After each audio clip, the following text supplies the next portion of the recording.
The views and opinions expressed in these historical letters that may contain vernacular used in the World War II era, the post-war era, and the Cold War era do not reflect the views and opinions of any of the individuals involved with this project, including, but not limited to, the podcast's creators.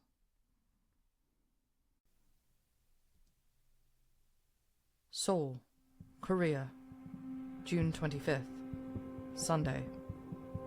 Forces of Communist North Korea attacked the American-sponsored South Korean Republic today, and the radio at Pyongyang, capital of North Korea, said that war had been declared formally, effective at 11 a.m. The Moscow-supported North Korean forces attacked in heavy rain after mortar and artillery bombardments, which started at 4 a.m., reports to Korean Army headquarters said. Shortly after noon, the communist Pyongyang radio said the North Korean government had formally declared war on this southern republic. The text of the declaration was in Korean. A report received at 9:30 a.m. indicated that the North Korean forces had taken the town of Kaesong, 40 miles northwest of Seoul.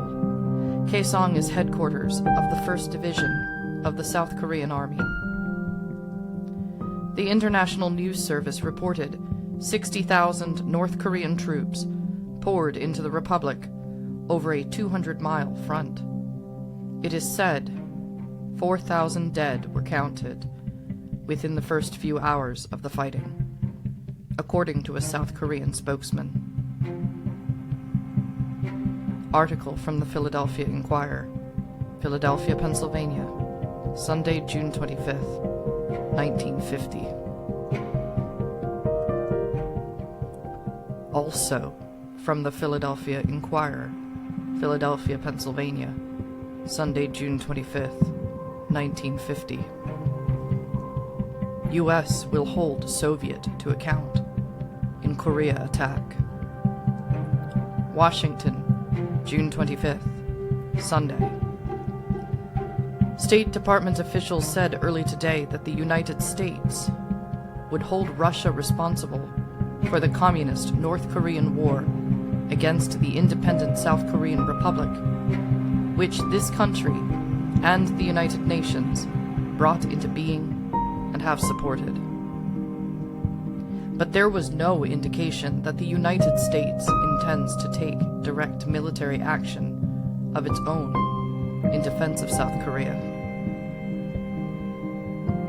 Midnight Conference.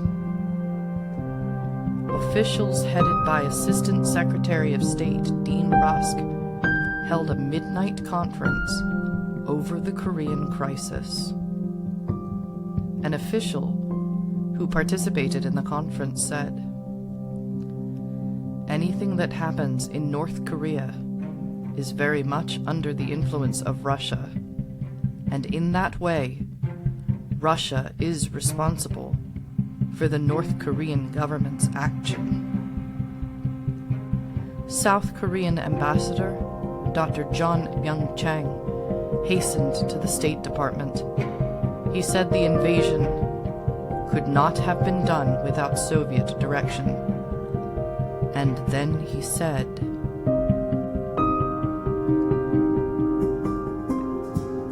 "For the sake of democracy, I don't think the United States will abandon us."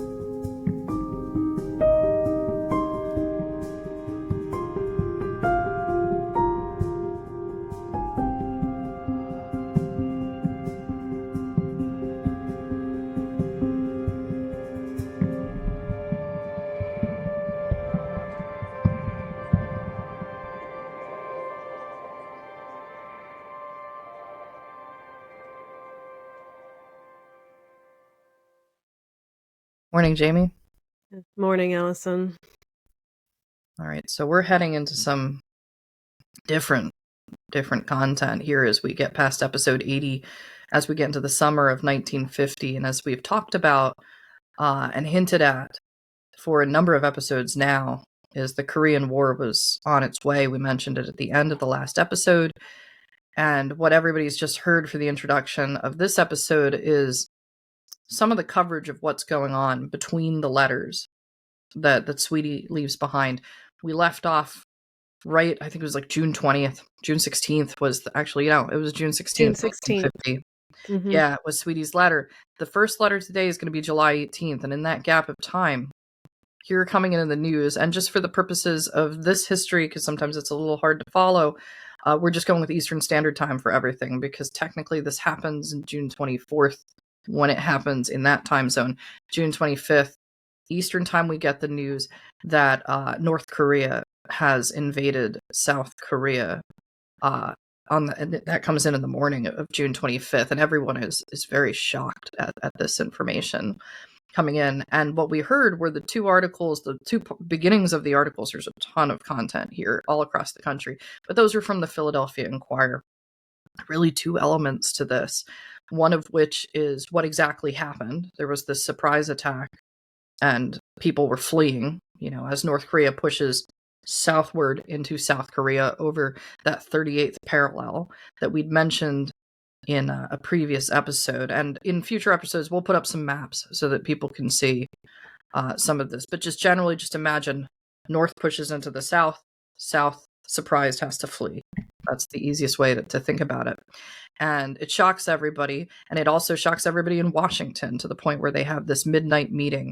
And it's just not clear at that exact moment, at the point of invasion, despite the US and the UN backing the formation of the Republic of Korea, the southern South Korea was formed in 1948. It's a consequence of World War II. What's going to happen now that they've been attacked? Are the Americans going to come into its defense? And it's not clear at the point, but we hear from that South Korean ambassador to the United States that he thinks that there's no way the United States is going to abandon the people of Korea. So this whole total transformation of what's going on, and this out of the blue, and that idea, we're in the Cold War now, like definitively, with the Russians being in the background, the Soviet Union, pulling these strings. Jamie and I were talking before the episode. The Korean War is a really tricky conflict to really discuss historically. And the primary reason this has occurred, despite it now being the 75th anniversary of the invasion of North Korea into South Korea in 1950, it's extremely understudied and extremely not understood, to the point that its common name, other than the Korean War, known across the country, is the Forgotten War. And that just should not be the case. I mean, it's true, because as I don't have the history background, this is how I am aware of the Korean War. Like, that's probably the most I know about, is it's called the Forgotten War. Yeah. Mm-hmm. So it's incredibly important, we feel, with this podcast, that we bring the history alive with these letters. Mm-hmm. And there was no way we could skim over the Korean War. Yeah, absolutely not. And it does start to have an impact, and we'll be able to see that through these letters. Yeah, the echo, the resonance of what happens with the Korean War is affecting us to this day. I was thinking about so many different things while I was preparing for this episode. Jamie asked a really great question, and we're just going to tackle it right from the get-go, just to lay the groundwork here. When does it end? And here's the problem with this question. So it ends in 1953.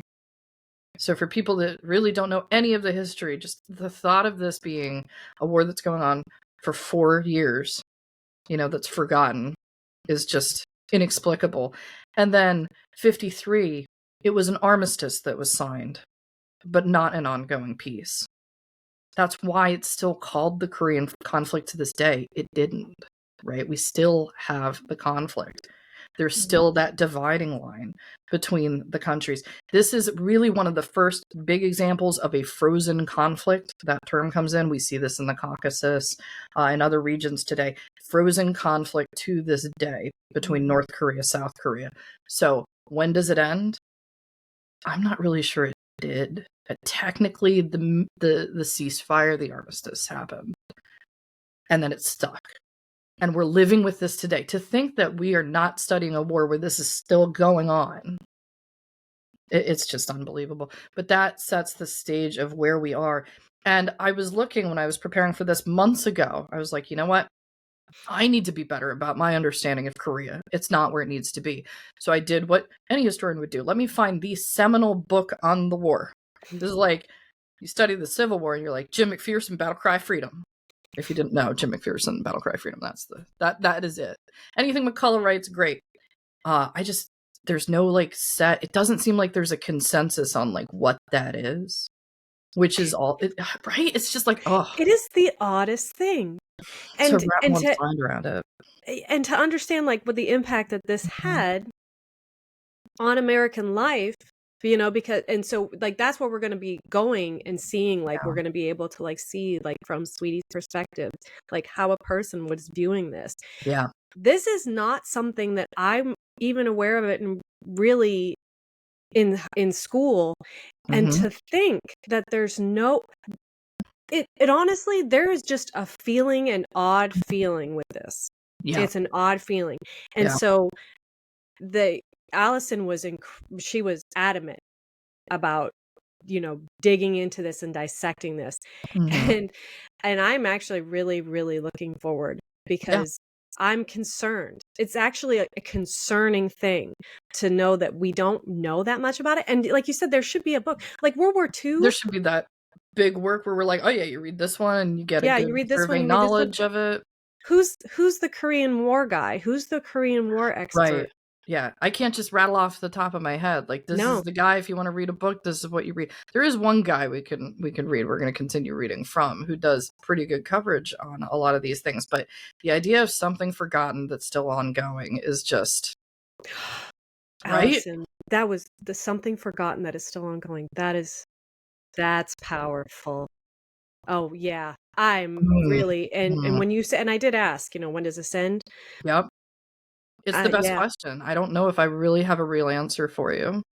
I don't know if many people do. We can say technical military things about ceasefires and armistice agreements. That's about it. Right. There's so much here that lays the groundwork for what's going to come in the rest of the Cold War. But if we are going to go to one book, so I was like, you know what? Let's just go to like the home base of books, which is Truman. He's the president at the time. So here we are with the David McCullough. David McCullough, please bring us some clarity on what was happening. And if you don't have the Truman book, or really any of his books, which are all still in print, they've never gone out of print, go get it. You can find this at a used bookstore pretty easily. You can find it at any bookstore pretty easily. It won the Pulitzer for a reason. It's one of the ones that won. This will never be inaccessible if you lose power. Yeah. Or internet. No, so I like, go get one just to have. Yeah, I like to think about, like, if I was the last history major on Earth and I said I can only have 10 books on a deserted island that tell the story of the U.S., Truman's one of them. There you go. John Adams is probably another. The two from McCullough, and then I have to Jim McPherson's a third, so then I gotta like debate the other 7. But that's how seminal these volumes are. But we're gonna read from the McCullough, and this is a longer intro because we have to set the stage. This is gonna be a longer episode today, so everybody, I do hope you do have a really good cup of coffee with you. But I'm gonna tell you what page to go to here if you want to follow along in your David McCullough book. This is on page 779. Okay. So heading towards the last third of the Truman book. And this is going to stem right out of what we just heard from the news. So the attack has happened and Truman is reacting to this. And it's right at the bottom of page 779. I'm going to read from the McCullough here. So go get your books. On Monday, so that was Sunday the 25th. This is Monday the 26th. On Monday, as the news from Korea grew worse, he issued a statement notable only for its generalities. The widespread impression was that the United States was going to take little or no action, which again, that's what the papers reported the day before. According to the latest communications from MacArthur, now just to add context here, that's General Douglas MacArthur, who's in charge of everything. Remember, we're occupying Japan at this time. So base of operations. The South Koreans appeared incapable of stopping the North Korean advance. Our estimate is that a complete collapse is imminent.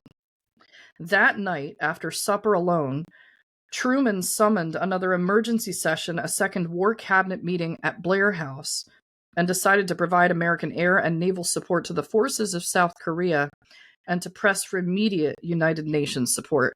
One quick note here, you might wonder why they're at Blair House. Right now, there's a ballroom being built on the grounds of the White House. When Truman was present, the White House was literally falling apart, so he has to move to the Blair House as the residence. Basically, like the chandelier is coming through the ceiling. So if you're following current news, and there's been a lot talked about recently about Truman's repairs to the White House, it was really needed. That's why it's happening at Blair House. Anyway, he continues here on page 780. No action should be taken north of the 38th parallel, he said, adding, not yet. In addition, he ordered an increase of American forces in the Philippines and a speed up of military aid to Indochina. No ground troops had yet been committed to Korea, and no one at the meeting recommended that. General Bradley would remember Atchison dominating the meeting, as he had the night before. Bradley, as he wrote later, was gravely concerned over the possibility of a ground war in Asia. Whatever troops were sent, MacArthur would surely ask for more. Besides, we had no war plan for Korea. Bradley suggested they wait a few days.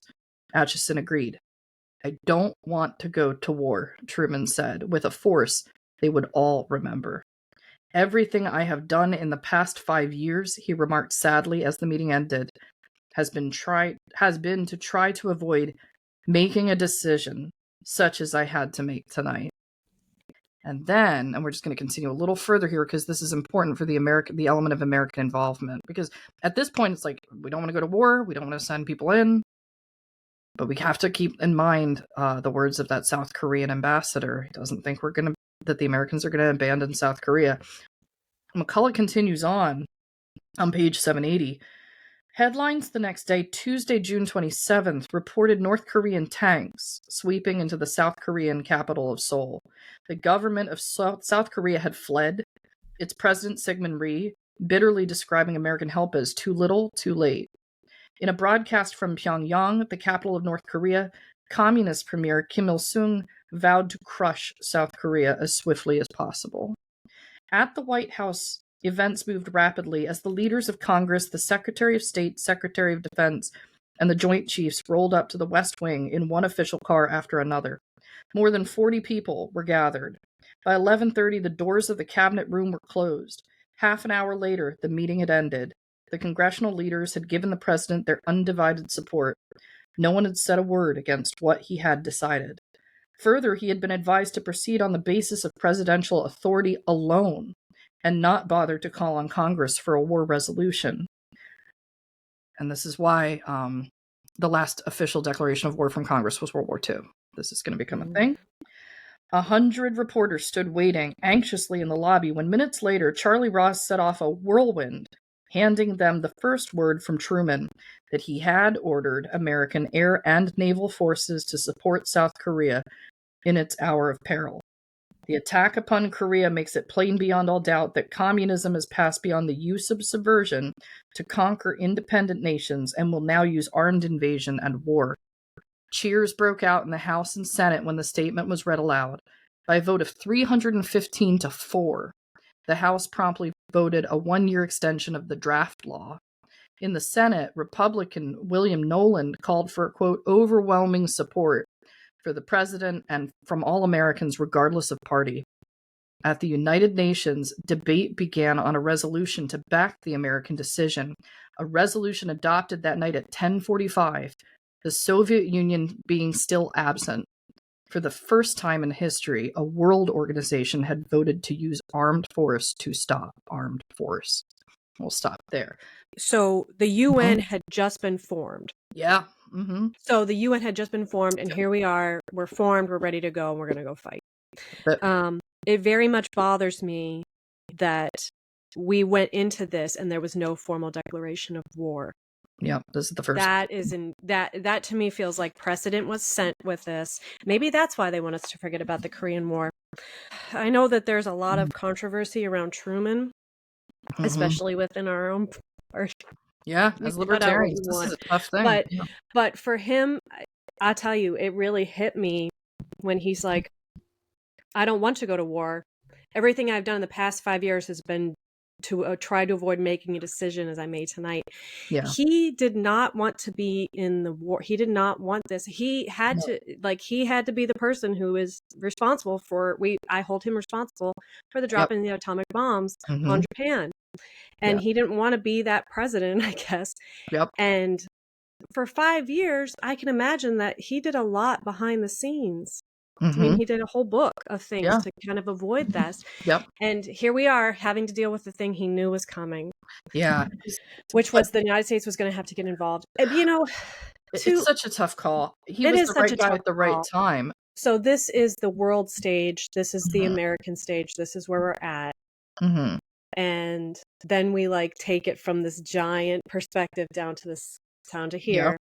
We're going to see where Sweetie and Lou are sitting with this.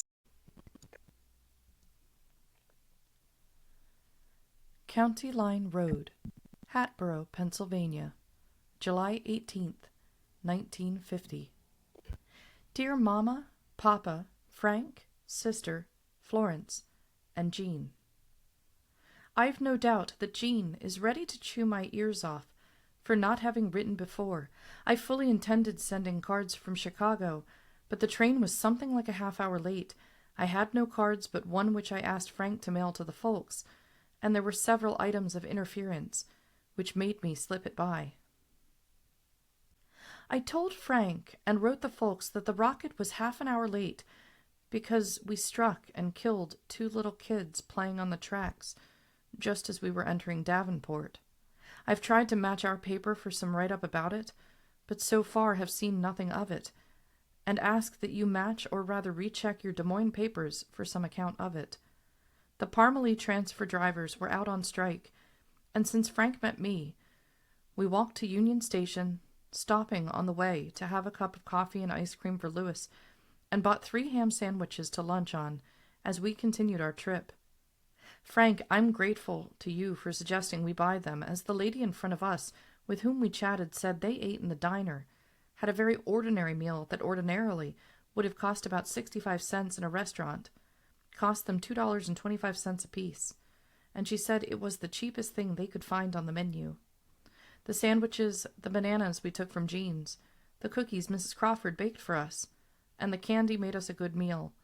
And though Lewis was somewhat disgruntled when they called first, second, and third calls for dinner, he didn't gripe long, and I was glad to hang on to that $4.50 that it would have cost us. Remember, Frank, that a woman had already taken my reserved seats on the Trailblazer. She had come all the way from Los Angeles and was traveling to Newark with 3 kids and more paraphernalia than you could shake a stick at. She proved to be a rather chatty soul, but I congratulated her for undertaking such a trip as that. Lou met us. We were half an hour late getting into Philadelphia, had begged just enough time off to meet the train, and then returned to work. Oh, yes, just as we were coming into Philadelphia, the man ahead of us turned around to Lewis and said, "I'll bet you're anxious to see your daddy." Lewis replied very vehemently, "I am not. I want to see him." I just don't know quite what to think about his chances of being sent out on a carrier. One of the officers got up and gave them a little pep talk at evening muster, and sounded as though he had a little inside information, but knowing for sure is another thing. They keep 1/3 of the planes gassed and loaded, ready for instant takeoff, but that doesn't necessarily mean so much either. I guess we can only wait and see. I plan to listen carefully to Mr. Truman tomorrow when he makes his speech. I can notice quite a price rise just since this week, and notice people buying sugar before the hoarders can get it ahead of them. So this was July 18th. The attack had happened June 25th. And so they're already starting to see that there's things that might be happening. Yeah. And you had mentioned too, so people are buying sugar. Yep. Because we're coming down off of an era where we had rations. Yep. And so people are starting to get like They're in that mindset. that feeling like, oh no, we might be rationing again. Yeah, and the news coming in that past month that's going to transpire between the invasion and then the idea on June 27th, which was the UN's basically committing forces, and Truman makes this executive decision. By the time we get to July 18th, just to very rapidly catch up what has happened at this point, Allied forces have been sent abroad. 90% is United States of the UN, because there you go. Like, this is a massive, right? Seoul was already mentioned as it had been captured. At this point, all the forces have been pushed back to the peninsula in South Korea. They have not retaken Seoul. It's like the last stand, if you've got an idea. Like, they're holding on the southern edge because Seoul has already been captured. It has not been retaken at this point in the war. So those Allied forces and the forces of South Korea are hanging on the peninsula. This is the news they're getting by July 18th. It's a very bad situation. So when they're saying, the planes are gassed, like ready to, they don't know, because it's dire is happening over here. Blue's in the Navy, so he's like, here's the inside scoop. And she's been away from the inside scoop because she's coming back from Iowa, where they're trying to figure out what's going on as well. Yeah. So, but that's where the war's progressed to at that point. It's just it's not a good situation at all. Yeah. So in the meantime, she did go to Iowa. Yep. She was in Iowa, and she was in Iowa. What do you think, about 3 weeks? About 3 weeks. Yeah. Yep. I mean, it's like we never really get like, oh, I was in Iowa from this time to this time, or I went. But we did get the account of her coming back. We did get the account of her coming back, and we know what day she was on the train, because I did find the article about the child that had been struck and killed on the rocket, because I knew the name of the train. There's actually an article from Davenport that happens. It's on July 14th. So Friday, July 14th is the date that she takes the train ride back. So we know exactly when she gets back as well. So she's writing the days after return. We know too from the last episode and the last piece of correspondence in that, the 25th of June was supposed to be their family dinner. Yeah. Mama had said. So she might have been in Iowa at that. Oh my goodness. Yeah. Yeah. So there's the timeline. I found roses still in bloom when I got here. The house looked so good, and Lou had really tried to keep it pretty nice. But I can see there is much to be done, and after a vacation, I'm loath to start it. I did do a big washing, though, as we had so few clean clothes. It is very hot and humid here, calling for more clothes than usual. We've had showers, large and small, almost every day since I've been here, and for several days prior to my return. The yard is spongy and not conducive to outdoor playing, which rankles Lewis after so much outdoor playing there. I can see, too, that he is lonesome for the kids to play with, and tried to play with the little girl next door, even though there is a fence separating them at all times. Yesterday was Lou's day off. We drove into town to get the suitcase, which was held up by the Parmalee strike in Chicago, and then drove out to say hello to Elizabeth and Grandmom. G-Mom spent one weekend here with Lewis and sitting with Mrs. Rieselman for a short time, said she never thought she'd have to work so hard at her age. She doesn't feel she can leave Elizabeth right now, since she is so big and the baby is due in another month, but I can see she looks older and more tired than when I left. We came back to find a sick television set. I don't know what is wrong with it. The picture just keeps going round and round, and nothing seems to stop it. We've tried the vertical hold and the other little knobs that might influence it, but so far it only keeps getting worse. So Lou asked a couple of electronics men to come over from the base and fix it for us. They promised to come tonight at 8, but so far no sign of them. I miss it too in the evenings. Florence, I'm sorry as can be that I had to leave before your visit. I was looking forward to seeing you after 2 years or more that we chatted. But anyway, we did enjoy your kids a lot. Lewis every day comes to tell me something that either KM or R have said. And as I've already said, he does miss not having them to play with, even though they did get in each other's hair at times. I'd like to hear from you about the new job in Psycho, as well as any news or chit-chat you'd care to pass along. Sister, I guess we'll have to depend on letters, too, for a while, as we didn't have much time to visit, what with flu and little time.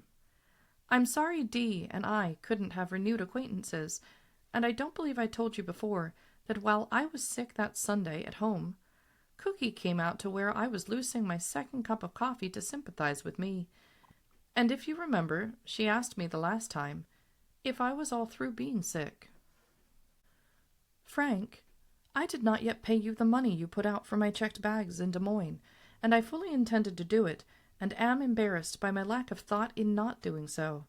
I appreciate your meeting us between trains, and wished we could have had a little more time. Papa, I like this typewriter quite well. I cut off my fingernails to keep from hooking them on the second row of keys and making so many mistakes. I do notice, though, that the space bar is a little stiff, and so must give it a healthy bang between words. My irregular typing touch accounts for some of the letters being too close and almost stacked on each other. It makes 4 carbons with ease, and the 4th carbon is clearer and more readable than the 4th made on Elizabeth's portable. I do think this much easier to use than the portable, but somehow I regret not having bought the Pica type instead of this Elite. As I continue to use it, I'm more and more satisfied that we beat the typewriter people in downtown Philadelphia of a good $22 by ordering from that company. And if all of their equipment is as good and true to advertisement as this typewriter is, they do put out quality stuff at below regular prices. Lou was really pleased with the little ink bottles I brought back with me and is sure they are worth something. Makes me feel I ought to ship them back to you or else pay you for them. As you know, I did not have anything to bring home to him in the way of keepsake from my trip, and when he was so very pleased with these, I was almost glad to be so short of funds that I couldn't buy him anything. I don't know how to set any price on them, but I do think they are valuable, and would like to show my appreciation for them in some way. Lou set them up on the whatnot shelf rather than put them out of sight, and is very pleased with them. That's lovely. Yep. He liked them so much that Yep. he wanted to display them. That's nice. I'm sure he's glad to have his wife home, Oh, yeah. you know. Although it was nice that his mother was able to come and visit with the neighbor too, Mrs. Rieselman. I think she needed a break from Probably. Dit, but Dit Yeah. is really getting close to her due date here for her second child. G-Mom's been running around trying to take care of Dit as Dit gets prepared there. And then just general catch up some things that happened across her visit there in Iowa. So genuinely, it seems like her morale's improved at least. But I think some of that can be attributed to she has her own typewriter. Yeah. We now learn that the typewriter that she has belongs to her. Yeah. And not Dit. Yeah. And she enjoys it very much. Mm-hmm. So that's nice. That's nice. It's because, this has been an ongoing situation for months now, trying to get something different that she could keep for herself. And I feel like it was many episodes ago that we learned that the typewriter that Bob, Dit's husband, likes to use the typewriter for his work. Yeah, so that's why he needs it. He needed it back. And it looks like he has it back. So that's good. Yeah. That's good. Wednesday, a.m. The electronics men came from the base last night and fixed the TV set for us. A chief and a lieutenant, and the chief was much smarter about it than the lieutenant was. I believe they found a bad condenser, and maybe something else, but I had to get Louis washed and ready for bed and missed out on most of their discussion. It still cost us $5, though that is cheaper than it would have been if we had called someone from town. It seems to work good now. Mrs. Rieselman seemed genuinely glad to see us home, and it did me good inasmuch as this other gal is such a goop. She looked right past me, didn't speak nor nothin', though when I went to the door unexpectedly, the little 3-year-old saw me and yelled, "Yes, Mamma, they are home," and repeated it several times before they could get her stopped. The little one has surely grown, with her light coloring and little red hair. She is not the auburn red of our little A, but more a light sandy red, is getting to the goo stage, and though wide-eyed by my strange voice, she seemed to take to me pretty quickly, and visited like mad. Lou followed up on an ad in our local paper and bought an old power mower for $10. It is really too big, 24 inches cut, and it takes a man to manage it. Something is wrong with it, or was, though he did get it to running and cutting. But as I said, it is far too big, And so, we are going to take it up to the local auction sale every Friday night and get it auctioned off. They go very high there, and we could make a good profit on it and then buy a new one. Mama, Louis was so pleased to have you send extra balloons and another whistle for him. He asked that we thank you in this letter. I must say he sometimes surprises me when, without any prompting, he will come out with thanks for something like he did when he thanked Papa for the calf meat as we were driving home. I hadn't mentioned it to him. He just thought of it and spoke his piece. He has berated me thoroughly, though, for not asking if he could have a small pink dog to replace the one he lost some time ago. He loved that doggie and took it everywhere, and I meant to see about getting him another, and so asked you about them when we were there. I noticed a good many Japanese beetles, not as many as we had in Norwood a couple of years ago, but enough that they can riddle leaves in no time at all. I am somewhat dismayed by the weeds and vines growing from the woods over onto our side of the yard, and can see poison ivy advancing too, and wonder what we could do about killing some of it off. On Sunday night, Lou had the duty and remained at the base for his evening meal and the night. The guy forgot to get them chow to eat in the mess hall, and so all they had was a hot dog sandwich. He stood watch from 5 till 8 in the evening. Along about 7:30 he had severe pains in his chest up around his heart, extending under his arm and around to his back a ways. He stood his watch thinking it would soon get better, and when he was relieved on watch went to lay down in his bunk. It hurt worse to lay down, and he just put up with it until about 10:30, when it kept getting worse. So he went to sick bay to see if they couldn't do something for him. The doctor was gone for the night, and rather than come up to see about him, they just ordered him to bed there to wait till morning. Lou was so mad about it, he swore that he'd never go back again. In the morning they examined him and said he was okay, that it had only been gas pains. His heart and blood pressure were good. That was Sunday, and he is still having it to a lesser degree yet this morning, Wednesday, and his upper abdomen is sore as a result. They gave him some cascara, but nothing else. It worked very slowly, it seemed, and he is quite pale and tired. What would you suggest?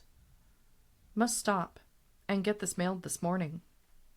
Love, Sweetie. That's concerning. Yeah. That is very concerning. And I'm a little upset that the Navy didn't take a little bit better care of its navalmen. Yeah, like, where's the food? Of course, we know they're all running around because of what's going on. You know, they're probably not 100% focused on the things they normally would be focused on because of other elements coming in here. Hot dog sandwich, kind of funny she says that. Hot dog sandwich, I recognize that too. I was like, sandwich. So, yeah, but that's all he has. And then, of course, maybe he would have seen the doctor that night, but he did, the guy's doing is like, you know what, I'll stand here through the rest of my shift, and then I'll go lay down and avoid the sick bay. We know he likes to avoid sick bay, and by the time he finally gets there, the doctor's gone, and then it's just... Yeah, if he would have went earlier, but, you know, this, like, that sounds to me like a heart attack. Yeah, it's concerning when she talks about under the arm and the back and all this other stuff going on, so... And then his upper abdomen being sore from it. Yeah, a lot of question marks over that, and we don't really get a resolution of what's going on there. But unfortunately. Yeah. So their TV was having a problem. Yeah. And if we do recall, they did save money because they didn't get any kind of service or installment plan, and they didn't have any kind of, like, so they had to find somebody else to do it, but they were able to, with his connections at the base, find a very intelligent chief. Yep. And she's going to be really relieved that that gets fixed, because we were talking about in a previous episode the idea of these wars finally being brought to people's living rooms. This is the first war that much of the country, including Sweetie herself, are going to witness on television. You know, that was not the case with World War II for everybody. Now it's very much the case. She knows Truman's going to be on. That television got fixed just in the nick of time for what's going to happen here on the 19th. She says, the letters from the 18th, she says on the 19th, there's going to be this address by Truman. The next letter we get is actually from the 20th. And we're going to get into some of that subject matter. County Line Road, Hatboro, Pennsylvania, July 20th, 1950. Dear Jean and Glenn, if he's there or interested. I've a few minutes, so thought I'd dash off a quickie to you. It is 5:15, and I should be rustling up the evening chow. Lou had the duty last night and wasn't home at all. He warned me that he might have to go to Millville while the planes practice carrier landings. Wasn't home at noon either, and probably won't be home until late this evening. But I should have dinner started, just in case. I suppose you heard Brother Truman last night. He made it rather definite that there would be a lot of reserves seeing active duty. I've no way of knowing if that would mean Lou would go to sea, on a carrier, or whether he will just be held here. At any rate, there are no discharges being granted, and leaves have been canceled. Tell Glenn this. In usual years, the guys have had a choice of taking their accrued annual leave, or else being paid for it when they ship over again. Remember, Lou decided in May that he would rather take the money than the leave, and hence when he re-enlisted for an indefinite stay, he took the money. Now, since appropriations have been cut, there are a lot of men who got into this reserve billet at about the same time as Lou. They were faced with the same decision, whether to take the money or the leave, and as I said, the appropriations have been cut, so that they are no longer paying for the leave, and they are allowing no one to take leaves, so all these guys are just out either way. I find that is a little mixed up, since Lewis is chirping right at my elbow, but perhaps he'll understand what I'm telling him. Lou considers himself extremely lucky. One guy is losing $500 and is helpless to do anything about it. All right, we have to pause here because this is when she kind of gives the recap of what's going on with the Korean conflict and indicates she does hear Truman's address the previous night that happens. Then we'll get into this for the second half of the letter. There's a new character coming in. This letter is addressed to somebody we don't know until this point in the podcast. Somebody named Glenn. I have never heard of a Glenn. Never heard of a Glenn. I like that we have a name that we don't hear from any other letter. That's fantastic. So Glenn Joss is being mentioned here. We'll talk more about Glenn in the second half of this letter. But she clearly is addressing this letter. She has a relationship with this individual who seems to be at the same address as Jean. So that's something that's going on. But talking about what is happening with the Korean conflict. So at first, we thought that Lou was going to take the days. Mm-hmm. He decided to take the payout. Mm-hmm. And then probably because she at that point had decided she was going to go to Iowa. So he was like, okay, I'll take the payout. Good timing on Lou, because the men that follow get neither. And then we get into like this World War II motive. She gets back into the routine of, what if he goes overseas? We don't know if Lou's going to be overseas. We know they were talking about training carrier landings, right? So this is very specific because it's going to be massive carriers with planes that are going to have to go overseas to fight this thing. So that's why they're doing that training. And he's, of course, for new listeners, at NAS Willow Grove, big naval air station. He works as a mechanic. He's third-class aviation machinist mate. So for our newer listeners, that's where Lou is with all of this. They might need him to work on the planes, on the carriers, all this other stuff. Talking about the speech from Harry Truman, it's a long speech. I'll put the link to, I think the copy is at the Truman Presidential Library, where people can read through the speech if they want to go through this. But I was looking at the headlines the next morning from the Philadelphia Inquirer, and this is what it says right across the headline. Truman asks all-out war effort. Urges 10 billion arms boost, higher taxes, credit controls, yanks new rocket fire, shatters red tank drive at Tejon. This is still the timeline, and through the end of this episode, we're in a timeline where Seoul has not been retaken. So when they're saying urges 10 billion arms boost at the bottom of the special message to Congress, yeah, and it is at the Truman Library, the copy of the speech. On July 24th, this is going to follow this. That's actually the date of the last letter. He's asking and appealing for additional money to fund this effort. 4 days later, on July 24th, the White House issued a release announcing supplemental estimates of appropriations for the Department of Defense for fiscal year 1951, amounting to over $10 billion with a B. I'm sorry, what? $10 billion. $1 billion back in the Back in 50s? for the 51 fiscal year. And on August 4th, the White House announced an additional estimate of supplemental appropriations of over another billion. So, Jamie, I did get that inflation calculator out there. So Oh gosh, put this in please. I'm perspective. actually It's a terrifying number. So, in 1950 they asked for, in total it was over $11.5 billion. In today's cost, that is over $154 billion for 1 year of this war effort in Korea. Tell me, how again is this war forgotten?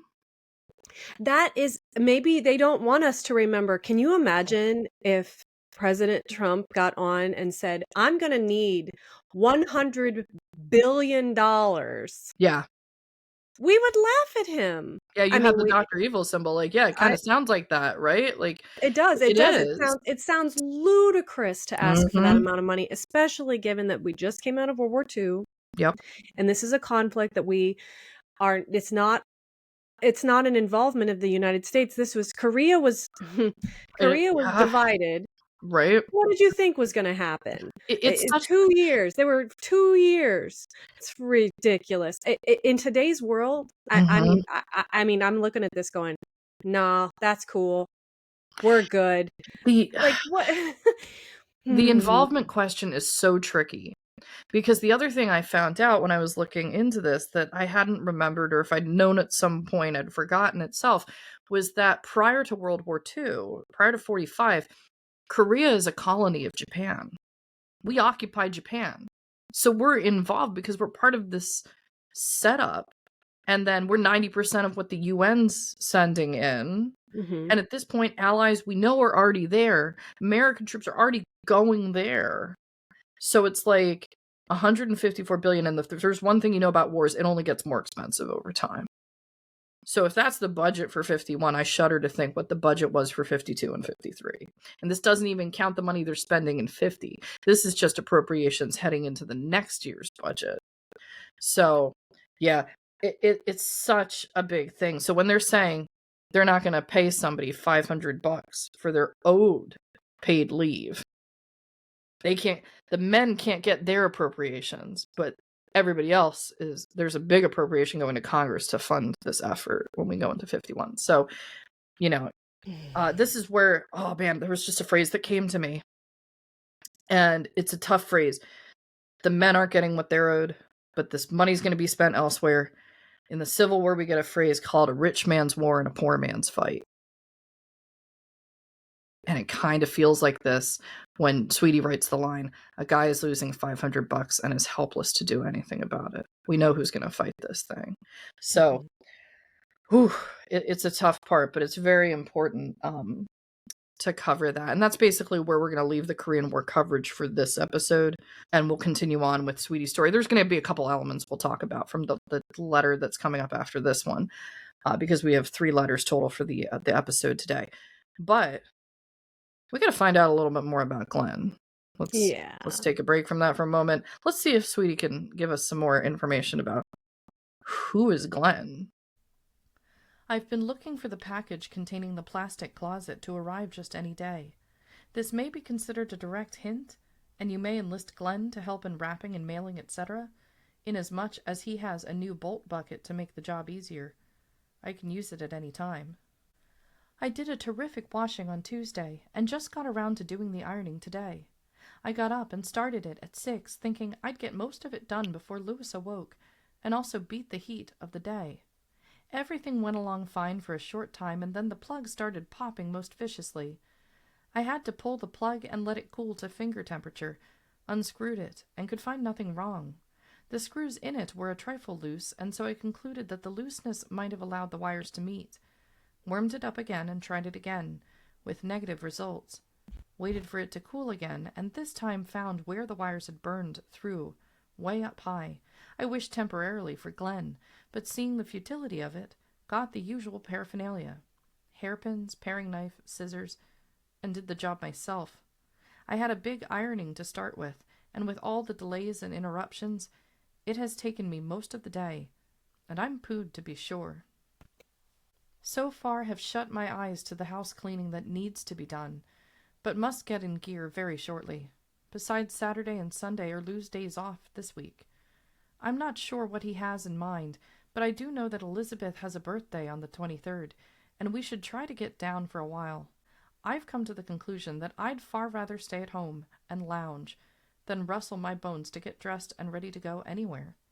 Guess that is a sure sign old age is creeping up on me.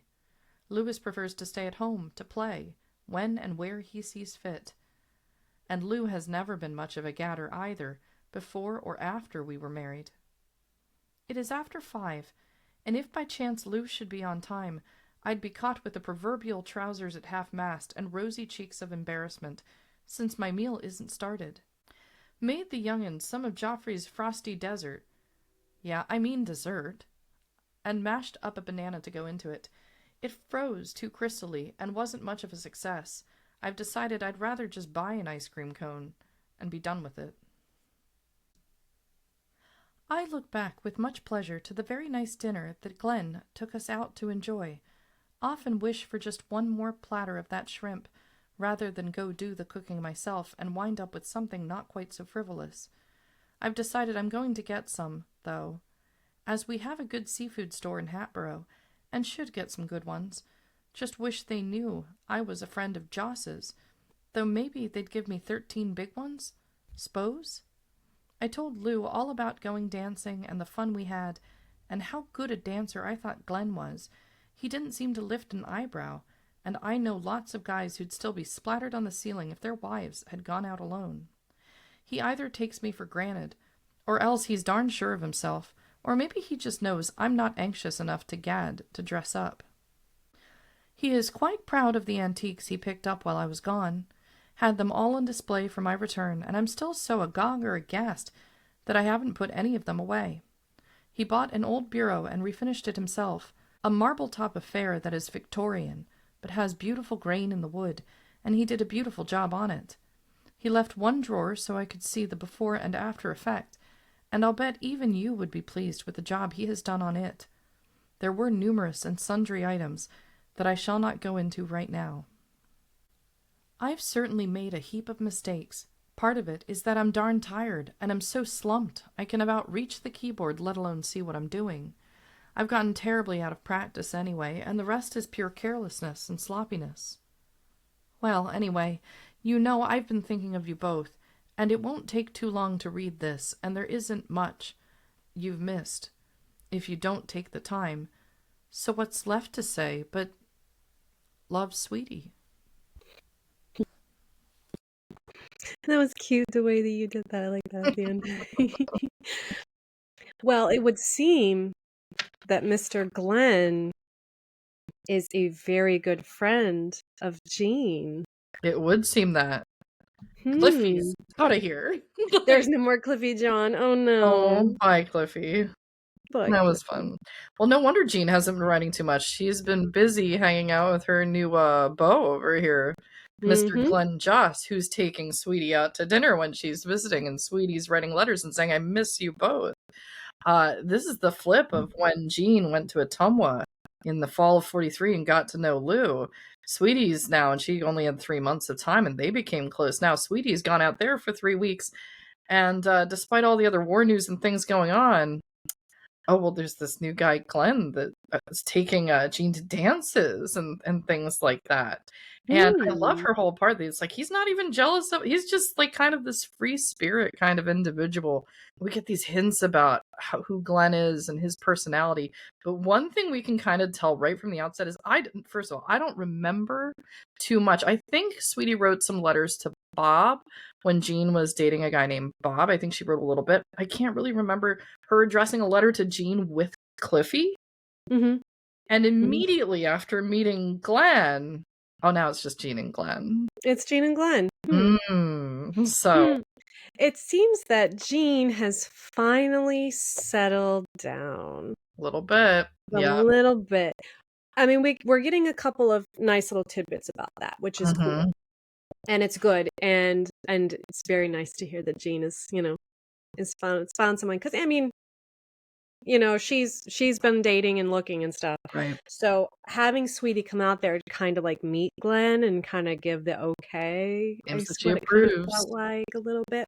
Yep. But Mm-hmm. I want to talk about what Lou was doing while she was out there too. Yeah. Meanwhile, Lou was like, I can go take my brand new big old car and go get some, because he bought a mower. yep. Mm-hmm. He's gonna He flip bought a that. mower. He can flip the mower. And then he's like, I'm going to flip that. And then he went and bought a bunch of antiques. Mm-hmm. Yep. He Oh, man. redoes And his I'm really one. upset that she actually didn't get into a little bit more detail about what he bought. Yeah, what are all these little items that he bought? Yeah. Like, what's that? What's this? What's that? Because she's like, I didn't put anything away. And I'm like, well, if she didn't put it away, that meant that she was capable of putting it away. Yeah. You know what I'm saying? Like, like she wouldn't be able to put away a big old dresser. She wouldn't be able to do anything by herself. But he was incredibly proud of himself, so much so that he's like, this is what it looked like before. And she said she was very proud of him too. I'm sure that that made him feel good. Oh, But every time I hear about, here it comes. Yeah. Here it comes. I This know. is the hobby. It's coming. So she's good with deals and he's good with fixing things. They're so perfect together. Yeah. They really are. Yeah. Yeah. Oh my goodness. But she's still tired. She was out of her element for 3 weeks. She didn't have her routine was disrupted, you know, and then she comes back into like all brand new stuff. And also too, she noticed that Sydney is tired. Like is tired. Yeah. Sydney's tired. Sydney's older. Sydney's like, and so she's noticing all this stuff about that, and that's a concerning thing, you know. You feel like that's coming, something's coming from that. Yeah, but, we just get this imagery of her sitting at the typewriter, though, based on what she wrote. Kind of a bit bedraggled stuff. She like, there's all these antiques all over the place, and she's like, "How do I do this again? I've just been away for a while at that new typewriter she got." So, but we do have one more letter for today's episode. It comes 4 days after she writes this one. She gets a bit more back into form for her letters. County Line Road, Hatboro, Pennsylvania, July 24th, 1950. Dear Mama, Papa, Jean, Florence, Sister, and Frank. Louis is still asleep. Lou has gone to work, and so I shall take the time right now to drop you a line before I begin the day's work. I'm enjoying this typewriter very much, find it operates smoother as I go on limbering it up. I thought it best not to let it sit downstairs, as Louis was continually begging to try it out. As you know, we fixed up the upstairs pretty much into a room, even though it does appear unfinished. Amongst the things we brought from G-Mom's house was a small sewing table. I've set it up and leave the typewriter up here, sitting on it. With one of the small Dutch chairs, low as they are, it just suits fine in height, and I can come up here to write, making less noise downstairs, and cover up typewriter, table, and all, until the next time. Won't be able to do it in the winter time, as it will be too cold up here. All right, I just want to pause here real quick, because I love the scene that's being set here in, like, the wee hours of the morning, right? So, Louis is sleeping. Lou isn't there. I don't want to wake anybody up. So she creeps up to the second floor, slightly unfinished. Not a lot of heat up there. This is going to be a problem, but not in the summer. And she's got like her little nook going on for typing her letters in secret. There's something about that I just love. It really is. It's really, I mean, if you think about it, I went to a house one time where the upstairs was unfinished. And so you have like a lot of 2x4s. There was no drywall. Most likely there's no drywall. This is a no headroom bedroom. A Cape Cod. It's got the sloped ceilings up at the top, so you can't really walk all the way to the walls. However, think about that, and it probably smells like wood up there. Yeah. And she would hang up her clothes there. She used that space, but yeah, it does kind of feel like a little bit cozy and her place. Such a sweet, yeah, her exactly. place, yeah. We have heard unofficially that Lou has made his next rate. One of the lieutenants stopped him and dropped the hint, and then his line maintenance officer told him outright. It doesn't become effective until the first day of August, I believe, though it is possible that the pay will be retroactive to July 15th. Anyway, it is another grade, making him AD2 and an increase of $20 per month that we can put to good use. I hope that we can put all $20 of it into the house fund to pay back what we borrowed of Jean to make the initial payment. Lou is quite pleased, and so am I, although he has had his tests satisfactorily completed for months in such a way that he was eligible for the rate, but there were no openings in the advanced rate. Inasmuch as we do not have the paper saying he is advanced, I'm determined to keep my happiness over it down to a minimum, and when we get the paper with the extra pay accompanying it, then I shall really feel like celebrating. My fingernails are too long again for accurate typing.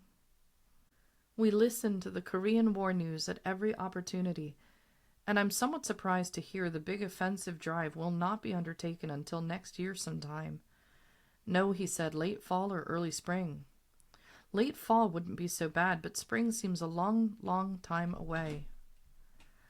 I wonder if you'd share my opinion that General Dean must be something of a glory boy to get himself into such a predicament as he seems to be in right now. Of course, the particulars aren't known to the general public, and while it all may have been the smartest thing right then, I can't help but feel myself that he was seeking a little extra sensationalism over and above the call of duty. There is much speculation among the men here as to what the course will be. I believe they are planning another cruise from here that will take the men to Texas, the weekend reservists. So far as I know, there have been no transfers from this base, except for the men who requested release from the reserves to join the regular Navy and Army. That is the only way they can get released now. Yeah, and we have another break coming up shortly, but just to talk about this General Dean character, he is mentioned in the Truman book. Not an expert we're going to get into right now, but there's just like a lot of problems with regards to the conduct of what's happening. It's a bad situation that's going on. So people who are looking into some information about Dean, read a little further ahead in the Truman book. He does come up in that same section. We are surely glad that we bought the car when we did. I see by the ads in the newspaper that 48 cars are up approximately $400 over and above what we paid for ours. I know it was only chance that we got ours under the circumstances that we did, but I'm daily thankful that we did get it, for we can see a great price rise since the Korean War. And say, you'd be surprised to hear how they are playing that up big in all the stores. We went to Sears to look at the mower that you bought and found that there were none in the store at all, could be obtained only by the catalog, and the Korean War is about to stop those too, according to the clerk. I almost laughed in his face. I noticed there are some price rises, not in sugar yet, though it is going from the shelves fast, but there is a raise in the price of coffee nearly everywhere. I'm glad we don't use such a lot of coffee, but as Mr. Rieselman said, if they keep on raising the price of coffee, we're going to make coffee without any coffee. Me too. Yeah, and what echoes this has to World War II. Like they've just experienced this, the whole society. And what happens? Well, there's no rationing right now. Rush at the stores to go get everything, and the price is starting to skyrocket. Stores taking advantage because there is no OPA operating right now to do the price controls and things like that. And of course, then comes the worry. And I mean, that is the name of the bonus episode on rationing that we encourage people to go back to. Where has the coffee gone? Sugar and coffee priorities, always priorities for me, priorities for you, priorities for everybody. I love this phrase though, that the neighbor, Mr. Rieselman, the because he's from Holland, I get like this image of like this big greenhouse man who's just like, we're soon going to be making coffee with no coffee.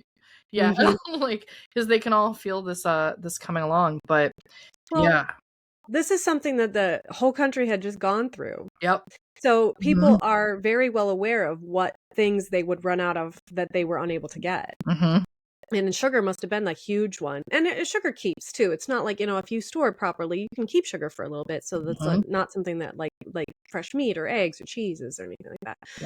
Yep. So that would be one of the things. But it is kind of funny to see that coffee and sugar were the ones that people were going to first, like that. Because you remember when we had COVID, right? That was 5 years, ago. Yeah. Toilet paper was the thing that went. I think it all has to do with import. You can't grow it in the US. Uh-huh. So, like, you've got your gardens. Everybody's still in the mentality of victory gardens. We've got all the livestock in the US, not sugar and coffee. This is going to have to come in from the outside, which means shipping delays, all these other things. Not clear if we're going to go into the rationing system, but everybody's kind of thinking that. So they're getting ahead of it. And then we think about metal, right? Mowers. You know, who would have thought the mowers aren't going to be available anywhere from Sears at the time? The cars going up, the production of cars going down, because where's all the metal going? It's going to go into arms production. Jamie, you're out in the western part of the state, Pittsburgh Steel. Steel manufacturing of Pennsylvania. It's just, that's where it's going. These are all great points, though, Allison, but still, this was what, June, July? Yeah, July 50. This was July 24th. This only happened a month ago, and the effects were that immediate on the production? Immediate, yeah. Really? Really? Yeah. To me, I can't imagine that. Well, I mean, it must have been. Yeah. But do you remember, too, like they were having shortages with RCA TVs because they were shipping them out west? Yeah. How, for me, I just, in this day and age when things are taking so much longer to do, it's really hard for me to imagine that the production levels were affected so quickly. I really think this was just a price gouging thing that the companies were doing because they were capitalizing and exploiting fear that the people were having about going into another war after just coming off of one. But we also have to bear in mind what happened in 46, right at the beginning of season 2. Steel factory strikes, glass strikes. There have been strikes. There was a strike mentioned in this, the Parmalee, whatever's happening with that. So there's also labor strikes going on at the same time. You know, it's all part of it. Like an economical study, that's a whole element of the Korean War that could just be its own dissertation, I'm sure, which is the economical study of what's going on when this thing breaks out that leads to the point where they're already rushing the stores for the coffee and sugar. Like it is very rapid. But nothing happens rapidly. Yeah. Not as rapidly as things do here. Well, information passing maybe. But also, too, I guess they said, she said that the reservists, that the only way they were going to be able to be released from that was to sign up for the Navy or the Army. Yeah, I got going full So time. those reservists who would be spending their weeks at work would then, I feel like Jabil was one, but the reservists who'd be spending their weeks at work are not anymore not going to be spending their weeks at work anymore. We're in for some rain today. Seems like we have one nice day to sort of get some of the wet dried up, and then we have it again. Everything looks good and green, and the corn surprised me when I got back here. It seemed to be barely above ground, and now it really looks good. I watched our neighbor out cultivating on Saturday, when it was warm and sunny and tiresomely humid. And I felt sorry for him. So I fixed a pitcher of ice water, and we all went out to greet him. I hadn't seen any of them since my return, and couldn't help but feel sorry for him riding a hot tractor as we went out to chat for a few minutes. He hasn't been very well, and from what I've heard, I'll not be too surprised to hear it turns out to be cancer. And I'm just going to pause here real quick if people want to check out the episode about this. It's the episode called Shake Hands with a Farmer. The neighbor being referred to here is Frank Early, the one that disked the land that they've become friends with. So if you're interested in hearing more about this particular farmer, go back to that episode. I'll put the link in the description. There are a lot of new houses going up around here. From our upstairs window, I can see 4 in various stages of work. 3 are on another road, but close by, and the other is on County Line Road, but up a ways from us. I'm glad we have the woods next to us. That surely will discourage buying there, though we'd like to buy it up and ensure semi-privacy. Haven't had any mail at all since I got back, except for the 2 receipts for the boys' insurance premiums paid. Perhaps there will be something this morning, I hope. I did receive the letter from Lou you forwarded, and also the one from Mrs. Rieselman that you forwarded. I'd like to hear about Florence's visit to your house, and if the kids were as glad to see her as I thought they'd be. I'm looking for the big plastic zipper closet that Jean ordered for me, and that I didn't pay for. Looks like my mailbox deserves something more than advertisements. Olive and Joe Rusky came last night to see us for a while. It was late when they came, and later still when they left. Accounts for Louis being so dead this morning, though he has been sleeping late these mornings since he hasn't had naps like he did at your house. Olive is leaving Wednesday for her visit home to Ottumwa, and Joe leaves on Saturday for his cruise to Texas, I believe. He'll be gone for 2 weeks, and Olive expects to be home shortly after he is, I think. She only goes home every 2 years, and doesn't stay so long at that. Guess I'd better call a halt to this and get to work. Perhaps I'll do better while Louis sleeps. I've much to do, for when Lou has a weekend off, we don't keep the house looking very nice, and there's just that much more to do on Monday. I'm not going to wash, as it is cloudy, and the radio said showers this afternoon and tonight, and it sure looks like it too. Days like this, I surely do envy Maida her automatic washer and dryer. Boy, if I could have those 2 things, I don't believe you'd ever hear me wish for anything more. I'd iron by hand gladly, scrub floors on my hands and knees without a murmur. That's my chief, daytime wishing. I'll write again soon, but must stop now. Love to all. Sweetie. Right! You're so good. It's good. Yeah. And I will say too, Allison, every time I read the letters, it's just I pick up on different things when I hear you read them out to me. I pick up on different things when I hear myself read them back, actually. Yes. I'm just like, oh yeah, that part was there. Now that makes more sense.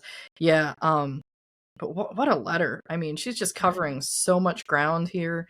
At the very last moment, she talks about this visit from the Ruskies. For our newer listeners, Joe Rusky was Lewis's best man at the wedding. He's in the Navy, so that's why he's on the cruise to Texas. And then it's like a parallel story. I just love that we have that. Olive, being the girl from Ottumwa, the other Iowa girls.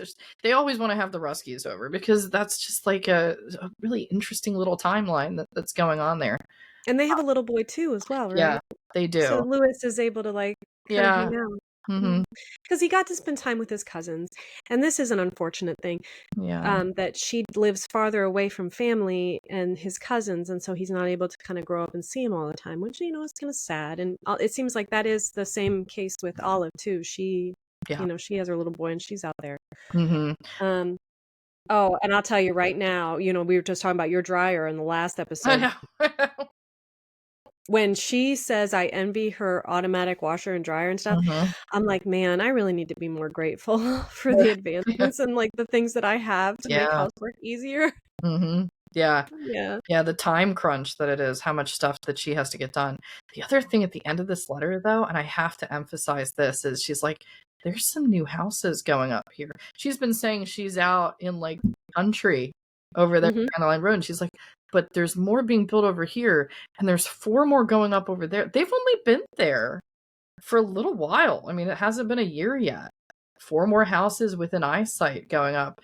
Sweetie, I don't think that's going to remain the country as much as you expected it to when you first moved there. So we'll see what happens. And anybody who's from this area, if you know, you know. But that's enough with all of that. Next week, we're going to go into episode 82. We were talking about one of the, obviously all through this episode, it's the 75th anniversary of the Korean War, should not be forgotten.